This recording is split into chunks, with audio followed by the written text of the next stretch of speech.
100కు పైగా దీర్ఘకాలిక సమస్యలకు ఎటువంటి ఆపరేషన్ దుష్ప్రభావాలు లేకుండా హోమియోపతి చికిత్స. హాయ్ హలో నమస్తే, నేను మీ anchor Shiva. Welcome to iDream media. ఈరోజు నా ముందున్న గెస్ట్ ఐశ్వర్య ఉల్లింగల, నా ఫ్రెండ్. ఈరోజు గెస్ట్గా వచ్చింది. తనతో మాట్లాడి తన జర్నీ గురించి, ఇండస్ట్రీలో ఎలా నడుస్తుంది ప్రజెంట్, తన జర్నీ గురించి మాట్లాడి మనకు తెలియని విషయాలు తెలుసుకునే ప్రయత్నం అయితే చేద్దాం. ఫ్రెండ్స్తో ఇంటర్వ్యూ చేస్తే ఇలాగే ఉంటాయి అన్నమాట. హాయ్. హాయ్, ఎలా ఉన్నావు? బాగున్నాను శివ. అంటే ఇప్పుడు వరకు నీ సీరియస్ ఇంటర్వ్యూస్ చూసుంటారు అందరూ. అంటే నువ్వు చాలా కాన్సన్ట్రేటెడ్ గా సీరియస్ గా, బట్ అది అవదేమో ఈరోజు. మ్యాక్స్ కొంచెం అవదమ్మా. అవదమ్మా.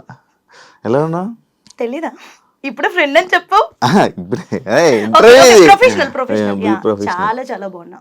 ఐషు, నేను నార్మల్గా మనం మాట్లాడుతూ ఉంటాం కానీ ఇప్పుడు ప్రొఫెషనల్గా అంటే లైక్ అరే నవ్వగా అయితే ప్రొఫెషనల్గా లైక్ ఎలా నీ జర్నీ స్టార్ట్ అయ్యింది, ఏంటి, ఆడియన్స్కి ఎలా దగ్గర అయ్యావు, ఈ విషయాలన్నీ మనం ఎప్పుడు చాలా తక్కువ మాట్లాడుకున్నాం. అది ఈ ఇంటర్వ్యూ ద్వారా అవన్నీ మాట్లాడుకొని జనాలందరికీ, నీ అభిమానులకి తెలిసేలా చేద్దాం. Okay okay. ఎలా వచ్చావు ఇండస్ట్రీలోకి? అసలు ఎందుకు వచ్చావు ఇండస్ట్రీకి? ఎందుకు వచ్చావు? నమ్మక అదేం క్వశ్చన్. ఓకే, ఇంకో ముందే చెప్తున్నా, అంటే నువ్వు క్వశ్చన్స్ అడగడం స్టార్ట్ చేసావు కాబట్టి పిచ్చి పిచ్చి క్వశ్చన్లు అడగద్దు. అడిగితే కనుక మీ ఆంటీ నన్ను వాకౌట్ చేసామన్నారు, నువ్వు ఆన్సర్ చేయకు అని చెప్పి పంపించారు. సో ఇది కట్ చేస్తున్నావు ఏంటి? కట్ చేయొద్దు. ఎందుకంటే ఇలా అని చెప్తున్నాను. మీ ఆంటీ కదా, మీరు ఆంటీ. తర్వాత చెప్పా, నేను చెప్పా. ఒక డైలాగ్ చెప్తావు కదా, చెప్పనా? వద్దు, చెప్తా. వద్దు, బ్యాడ్ అయిపోతాను. ఓకే సరే. అంటే ఇప్పుడు వరకు బేసిక్ గా నువ్వు అందరిని బ్యాట్ చేసావు కదా, ఈ రోజు నేను వచ్చాను నేను బ్యాట్ చేయడానికి. అర్థమైపోయింది స్టార్టింగ్. వద్దులే. Okay, serious. ఇప్పుడు సీరియస్. నేను అసలు ఇండస్ట్రీకి ఎలా వచ్చాను అంటే, నేను కాలేజ్ టైంలో ఉన్నప్పటి నుంచి మోడలింగ్ చేసేదాన్ని. సో మోడలింగ్ తర్వాత నాకు కొంచెం మనీ కావాలి సర్వైవల్ పాయింట్కి. చాలా ఎంగేజ్లో రెస్పాన్సిబిలిటీ తీసుకోవాల్సి వచ్చింది.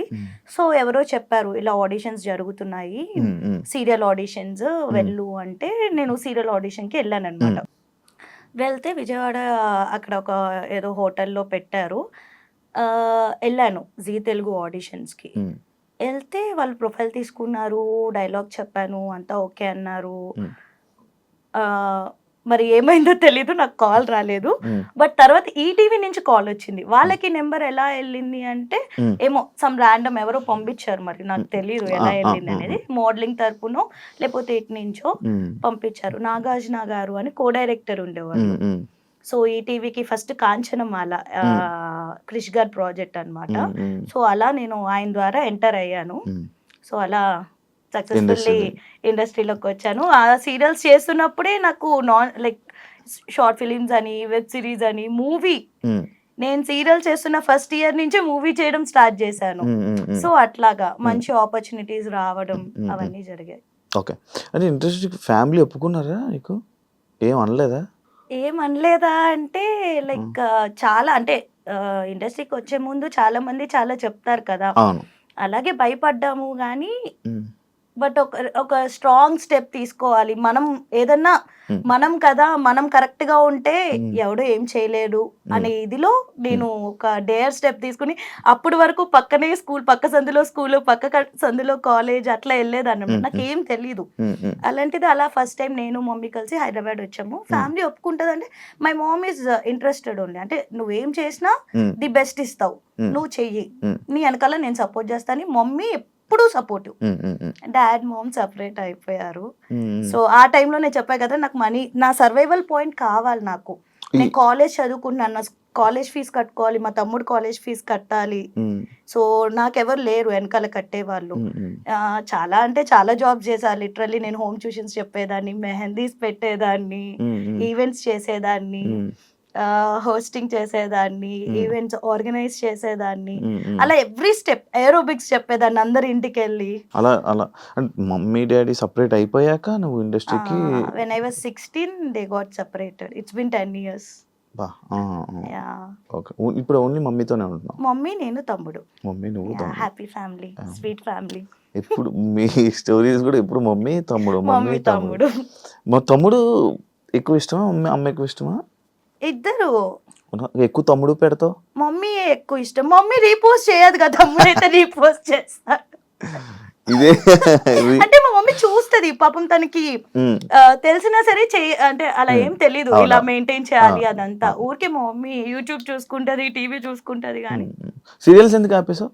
సీరియల్స్ ఎందుకు ఆపేసాను అంటే అసలు నేను సీరియల్స్ చేద్దామని రాలేదు, నేను మూవీస్ చేద్దాం అని కూడా రాలేదు. నాకు ఫస్ట్ నుంచి యాంకరింగ్ చేయాలంటే చాలా ఇంట్రెస్ట్ ఉండేది. చేస్తావా? ఆల్రెడీ చేస్తున్నా. ఓకే. సో ఇప్పుడు నేను హోస్టింగ్ కూడా చేస్తాను అనమాట. కొంచెం బతుకుతున్నాను లైఫ్ లో అంటే ఆ హోస్టింగ్ వచ్చిన డబ్బులే బయట. యా, సో అట్లా హోస్టింగ్ సీరియల్స్ అంటే లైక్ నార్మల్ గా అంటే మానేయాలని ఏం లేదు. ఇప్పుడు నేను జెమినీకి ఒక సీరియల్ చేసా, భాగ్యరేఖ అని, హీరోయిన్ గా చేసా. ETV Kanchanmala first the second heroine, అప్పట్లోనే సెకండ్ హీరోయిన్ గా చేసా. అండ్ మా టీవీ చిట్టి తల్లి చేసా, Zee Telugu Ram Chakkan Sita, 4 channels cover అయిపోయినాయి.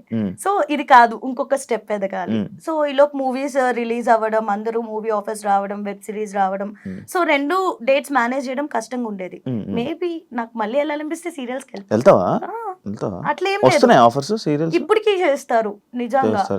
పాపం మరి ఎందుకు చెయ్యో?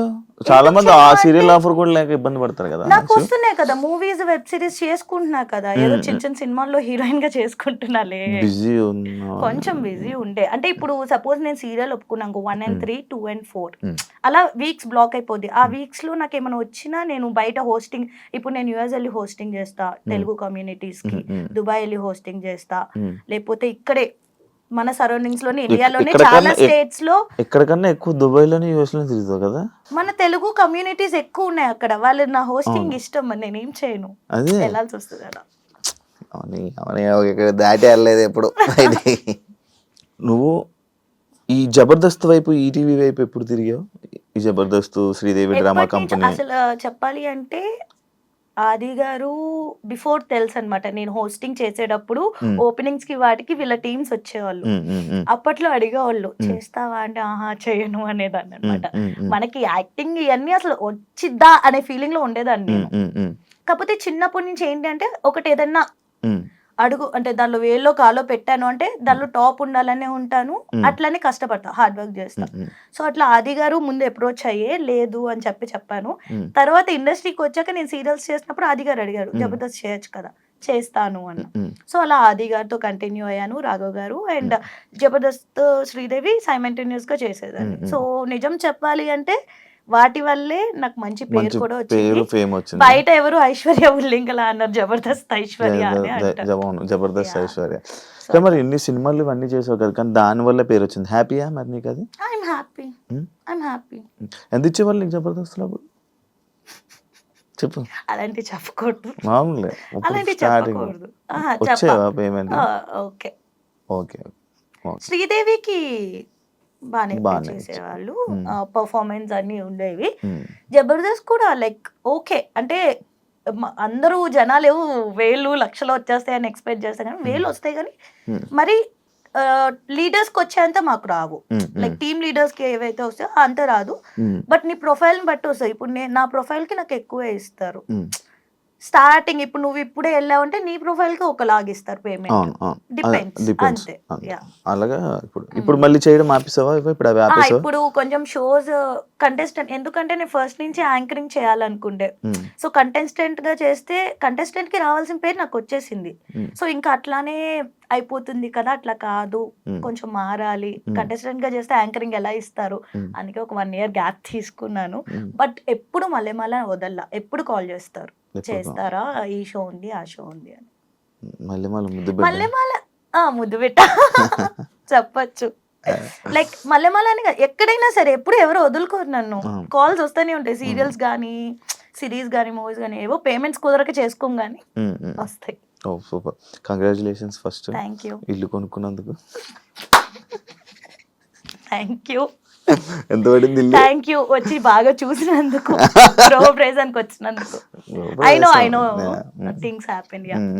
ఎంత పడింది ఇల్లు? ఎందుకు మజా చెప్ప అందరికి ఎంత పడుతుందో నాకు అంతే పడింది అబ్బా. 3 కోట్లు 4 కోట్లు చెప్పి ఇంకా 10 కోట్లు ఇల్లు కొన్నాను, ఒక 5 కోట్లు స్థలం కొను. బయట అదే చెప్పుకుంటున్నారు. అరే నేను తీసుకుని ఒక కమ్యూనిటీ, చిన్న కమ్యూనిటీలో 10 కోట్లు పెట్టి ఐషు ఇల్లు కొందని బయట మాట్లాడు ఎట్లా కొంటా నేను? అండ్ 10 కోట్లు ఎక్కడ ఉంటుంది చిన్న కమ్యూనిటీస్ లో? అవును, ఓ 2 కోట్లు ఉండొచ్చు, ఉండొచ్చు. And don't forget to subscribe to iDream. And for more videos, Please subscribe to iDream. Please subscribe to iDream. Please subscribe iDream. And please subscribe to iDream. For more videos, subscribe to iDream. please like, share, and subscribe to the channel. Congratulations, iDream. Subscribe to iDream. Subscribe to iDream. So subscribe to iDream Media. iDream ki iDream team andarki huge congratulations. Please subscribe iDream Media. Please subscribe to iDream. Subscribe iDream. Please subscribe to iDream. iDream అంటే నా కళల channel subscribe చేసుకున్న నోరు తిరుగుతలేదు, మీరైతే గంట గుర్తు కొట్టండి. For more such videos, please subscribe to iDream. Subscribe to iDream. Please subscribe to iDream. Please subscribe iDream Media. Please do subscribe to iDream. Please subscribe to iDream Media. For best entertainment and information, please subscribe iDream.